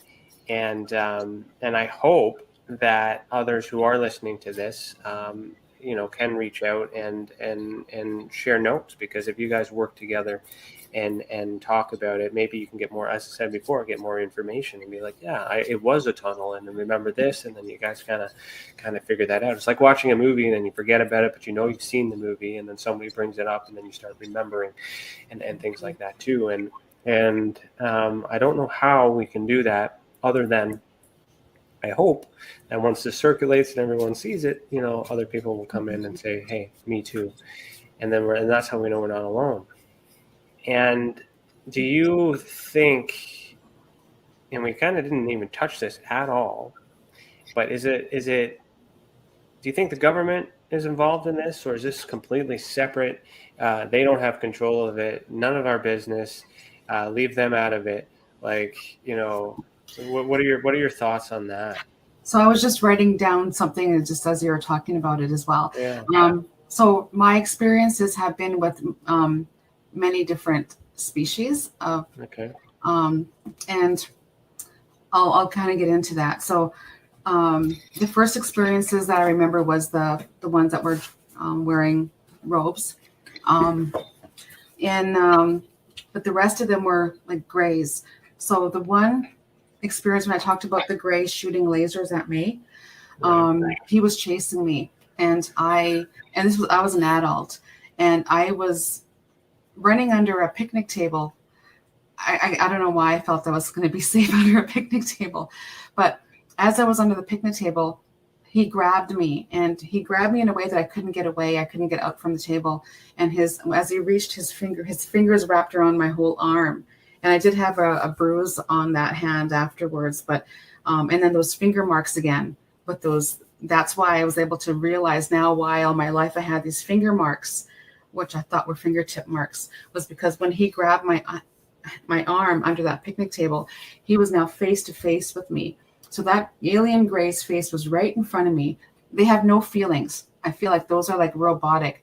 They have no feelings. He came right at me. His face was right there, and his eyes looked like they were big, black, protruding. They looked like they were black, but I was so close that I could actually see the grid lines as if it was, holographic. And I realized it was, because when I went to go push his hand away, you know what silly putty feels like? This is exactly what his face felt like. That was the only way I could describe it. But I pushed his head away from me, because he was like this close to me. And I pushed his head back. And when I did that, my fingers went through the eye sockets. So his eye sockets were not protruding big black eyes. They were actually hollow. And my fingers actually grabbed inside as if it was. That would hurt. So it was a mask. It wasn't a face. And then I woke up again, but I had that feeling on my hand as if I still had oil on my hand. It was kind of an oily feeling. And I wish I would have known about the black light stuff back then, because that's one thing that Daryl Sims has done a lot of research in, is experiencers who had a recent experience that he'll put a black light on and you'll actually see the difference. Yeah, say there's some fluorescent that might still be visible, residual evidence afterwards. Yeah. Right. But you got to catch that right away. I know. So that was something I didn't know about, but I had that residual feeling in my hand for hours after that event, because I was awake, and then I woke up again, and I woke up again. So it was one of those wake dreams again. That's why I describe it as wake dreams. So that was the grays. And then and I kept everything by year. So in 1991, I was living in an apartment, and my ex worked out of town. So it was the first time I was going to be living home alone for a while, or be home alone. And I just went to bed. I was still awake. I was still awake, laying in bed. I was just reading, put the book down, laid down on the bed with my hands crossed like this over my stomach. And I took a couple deep breaths, and then I heard some noise. And because I lived alone, and I looked at the bedroom entrance door, the the bedroom, and there's a little woman that was crouched down. So I would call these people ancients because to me they looked indigenous, like native, but she was really petite, like maybe 4 foot tall.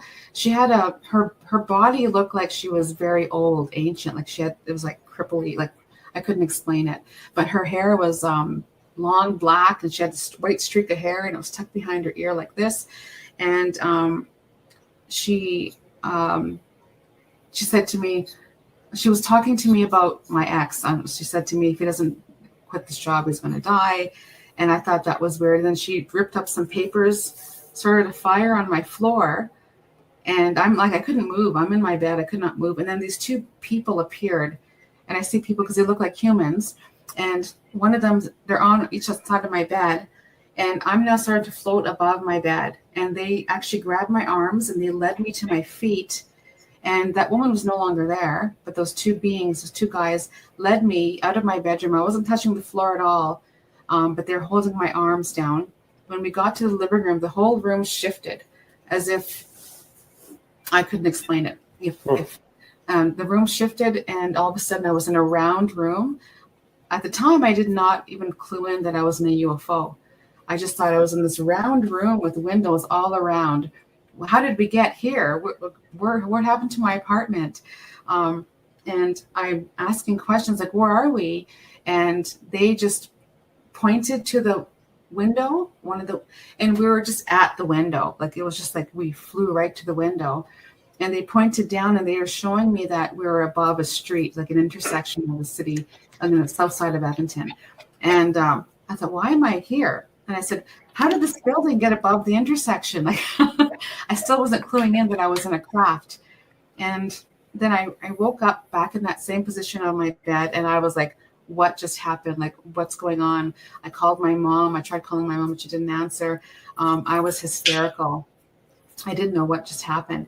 And then I was like really groggy, and I was shaking, and I went to the bathroom to go put water on my face, and all of a sudden I started to float backwards, like up. So I'm like floating backwards, like what's going on? Like, and then I woke up again. Yeah. And I woke up again in my bed for that 3rd time. Now, like I'm pinching myself. I had a touch lamp. I'm trying to reach for the touch lamp. Kept going back and forth. Yeah. And weird. So I started praying and said, dear God, please help me.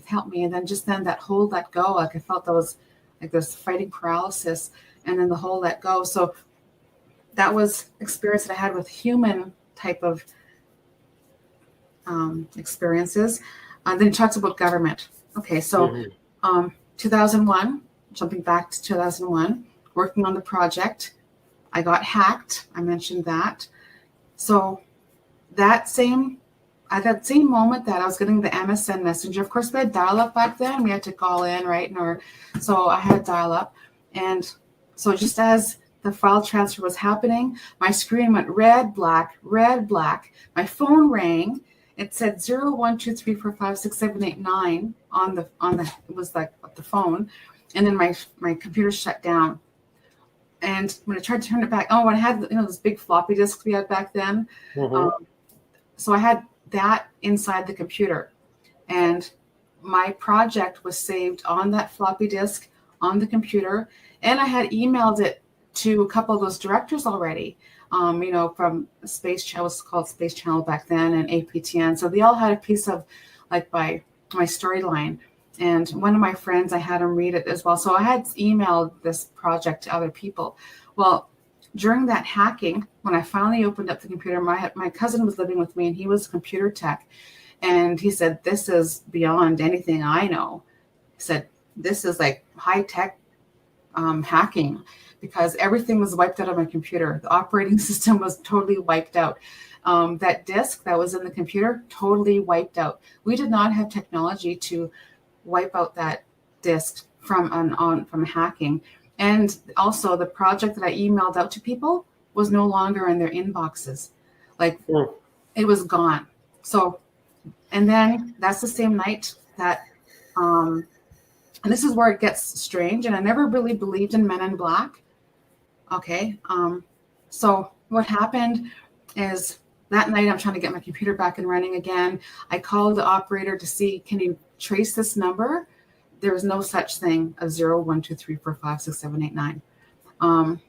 And so I was like really upset because 6 months of my work is gone down the drain. Nobody has a copy of it. And I've got these companies that are asking me for the final draft. And I'm like, I don't have one now. So I'm trying to get my computer back and running again. My cousin's working on everything, getting the operating system back on. It was just this big thing. And so that night, it was February 14th, 2001. And so I was sitting at the kitchen looking out the window, and I was looking above the garage, and there was this huge flash. And then all of a sudden I was like, went to bed.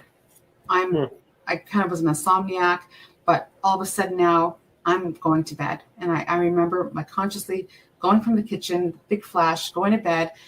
And then I had dreams of panthers. I don't know if you've come across anybody yet who's talked about panthers, but there was 10 panthers in my backyard. 2 of them were on their hind legs, and then they went on all fours when they come into the yard. So to me, they had just shifted into being a panther. I don't know. So these panthers were angry in the backyard. 3 of them jumped on a tree that's by my son's bedroom window. Like that tree rubs along the window so much it'll rub up against the glass. But all of a sudden, after I saw those 3 panthers, I woke up to my son screaming. And he said, Mommy, 2 big black cats came through the window, and they are heavy on my legs. And they told me that they're going to take me if you don't stop what you're doing. Right. And I'm like, what? And so I had seen those 3 panthers jump on that tree. And so he was able to see it too. So interesting about that too is because you were unable to conceive, and then you were able to conceive, and then you had him. I have 3 sons, actually. Yeah. You have 3 now. So can all of them see things as well? Do they have experiences? They don't, but at this time they did. So, and he was 3 years old. The older one, Shane, the one I told you was born on February 1st. He's always been superhuman, I guess I could say. He was reading and writing by the time he was 2.5. Since he was 8 years old, he knew, he was 2.5, and we'd be walking down a parking lot, and he could name off every vehicle in the parking lot at 2 years old. And I read him books every day, but I never read him car manuals. So he would say, there's a Dodge, there's a Jeep, that's a Jeep TJ. And then he would say, look at that, Mom, it's a 1965 Bel Air ragtop 350 engine. I'm like, what? And he was 2.5. So he had this extreme knowledge in mechanics, and he's a mechanic now. Aaron, who was the one who had the panther experience with me, he's 24 now. I did have an infant child during that time, and he's now 21. So it was Aaron who had this the experience of the panthers. When I was pregnant with him, an elder told me that he was my protector. She said he's your protector. And so he was 3, but all my kids did speak very well. I talked to them like humans, not babies. So they spoke in good sentences at the time. So when he had that shared, he was telling me about the panthers in his room. He said, Mommy, they're heavy on my legs. They were walking on the bed, and they're going to take me if you don't stop what you're doing. And so the next day, I kept him in my bed that night. And I couldn't believe it either. If I thought anytime I was going crazy, this was the time. Okay, so the next morning, I woke up and there was a black sedan parked outside my house. I had a corner house and a big bay window, and there's this black car sitting up front. And there's 2 men sitting in there, and they had hats on, they had glasses on, black suits on, and I just closed my curtains. I'm like, who the heck is that? I thought maybe they're a Jehovah's Witness because they frequented the area. Didn't put too much thought into it that first day, but they're there all day. So meanwhile, my cousin's there. He's getting everything together. I'm back to the project again. I kind of had a memory where I was at. So I start all over again, doing my work. For 5 days in a row, that car parked outside my house. I had, of course, we didn't have cameras like this, right? I had a camera that I had film, and I started taking pictures of this car parked outside. The second day, my mom said, that car has been out there for 2 days now, and they keep looking in the window. I'm getting freaked out about that. And I said, yeah, so am I. And I looked out the window, and I stood out there like this, like, I see you, right? I had my hands crossed, and I stood up and they just stared at me the whole time. So as soon as my ex would get home, they would leave. So it was so strange because I'd ask people to drive by. Can you please drive by and get the plate number? You know, I tried everything because I knew I didn't really want to go out there yet. But the third day, I was angry. No, I'm going to go out there. I put my shoes on. I go open the door. I walked on the sidewalk, and they sped off. So before that, though, I called the police and said, look, there's this car been parked outside my house for 3 days. They're standing outside. They're watching me. I need to, can you please do a drive-by, get their plate number? And they said, well, it's a public street. We can't, you can't do anything about that. And they said, well, if they get out of the car and actually come on peek in your window, then we can do something about it. I said, well, that's ridiculous. So day 4, I'm going back into doing everything again, still working on it. Car's still parked out there. And they look like the Men in Black, totally look like the Men in Black. So the 5th day, I went to the store to get that film developed. And when I came back, or while I was at the store, I'm looking through all the photos. Every photo was there clear except for those photos of the Men in Black car. They were all blacked out. All the photos of them were blacked out completely. I could not believe it. I was like, what the heck is going on here? Yeah. So as I'm walking home, I see the car parked outside the house. I'm going to come up behind it because I took a bus. And so now I'm going to go walk up behind it and get them. I saw them look in their side mirrors. And then as I'm approaching the house, they're driving away and I'm chasing the car. Like, I know who you are. Stay away from me and my family. And so now this is day 5. I've managed to get a lot together. I worked 18-hour days and getting all this done together. My ex was angry with me, like, you're too obsessed with this now. Like, what about the kids? And he was getting really angry with me. So that 5th day, we had the other experience, and it was the Panthers again. And so the car had left, and then the Panthers came. Yeah, and then that's when I said, okay, I'm done. I'm not going to let this happen again. And I swore and I prayed and I said, you do not have permission to take me and my family again. It ends with me. I will sacrifice my life for my family. It ends with me. Whatever contract you think we have, we no longer is there. And I kept on demanding this, and I was yelling at the ceiling. My ex thought I was crazy. And well, it worked. Well, what happened was that next morning, I was so sick. I had never been so sick in my life. I thought I was dying. I thought, like I told them, I sacrificed my life for my family. So I think they're killing me now. I think I'm dying. I couldn't even tell you which way was up. I was like up. I was walking on the wall, ceiling. I couldn't even, my eyes were going spinning around. I told my ex, let the kids know I love them. I'll watch over them from the other side. He's like, I'll take you to the mental hospital. And,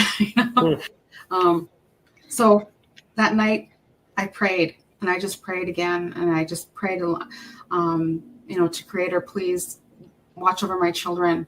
And I said, I promise I'll stop. And then the next morning, Aaron, the youngest one, the middle one, came running to me. He said, Mommy, a man came to my room last night. And I just, oh no. He said, no, Mommy, this was a good man. And he said to me, he told me he's here to protect us, and nothing bad's going to happen to us again. You're not going to be taken ever again. And he's here to protect us. And that is when everything stopped. Well, and then that's good. It's amazing. Mm-hmm. Okay, so we only have about 5 minutes left, and I normally do a segment. You've seen the show. I think we can skip. Unless we can skip that segment, but I'm curious to know. Now that you've come so far, and I'm proud to hear this. This is a story. Like you've endured, you've fought, you've changed, and then you stopped, and then now you're here, you're doing it again. And you're researching still, you're still learning, you're engaging others, you're bringing other people together. So what's next? Like, where are you going from here? You know? Well, what I'm doing is I'm gathering the stories of my relatives as well. Mm-hmm. I do have a cousin who lives not too far from me, and she has been having ongoing experiences as well as her children, and they are seeing the Panthers as well. As I talked about the family bloodline, so my grandmother had experiences, numerous aunts and uncles, and then their kids. So I know and I hope that it has stopped for my family, because my sons have never talked about having experiences. One elder, I told him, so I'm glad I didn't have daughters, because I was worried that they would go through what I went through. And then he said to me, well, your sons will have daughters. And that like put this fear into me, right? It's like, oh my God. But, I do put a lot of faith that that negative stuff that had happened is over and done with. And at least I broke the contract for my immediate family, but it's still happening. So when mine stopped, my cousins started. So it's almost like they switched out. Okay. Maybe you made them afraid of you. You were so confident that they're like, okay, look, we're not going to win this one over. We're going to have to up the game. Who knows? But, yeah. I mean, from a private investigator perspective, I mean, they work obviously conducting surveillance. They could have been watching other places there. They could have been watching other people. But when you were approaching them and they saw you in the mirror and then they responded by leaving, that was kind of an indicator in my eyes that you might have been the subject at that time. So it's still strange. Very strange. And I hope it doesn't happen again. And I don't know. I don't know. So we got, how about, you told me that you were working on a book. Is any of this going to be part of a book, or is that something else? Yeah, I will be writing about the book I want to start it with my conscious memory of what I have now. I also were talking about regression. I do want to make sure it's somebody I can trust, and then document that. And then if a second book comes out of that, then so be it. Okay, cool. Thank you so much. I think Dave had a question for you. He did. Okay. He said, do you have any memories of past lives in Central or South America? Okay, I don't, but I've had people come up, as I talked about messengers. I did have a couple people tell me a couple past lives. One told me that I've always been an Indigenous person in my past lives, and one of them I was connected to the Hopi tribe, that I was the Hopi chief back then, and I was the one who shook hands with the Europeans when they came in, and then they backstabbed us and killed us all off. And then I had one where I remember being a child and asking my mom, how come I'm a girl now? I used to pee standing up.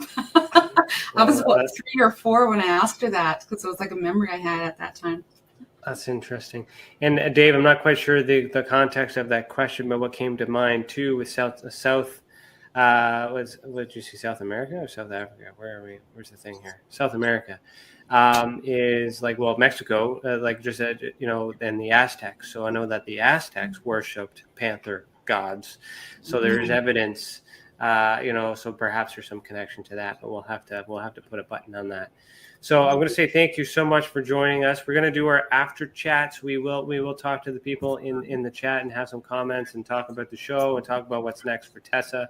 Allison, if you want to participate in the comments, you certainly can.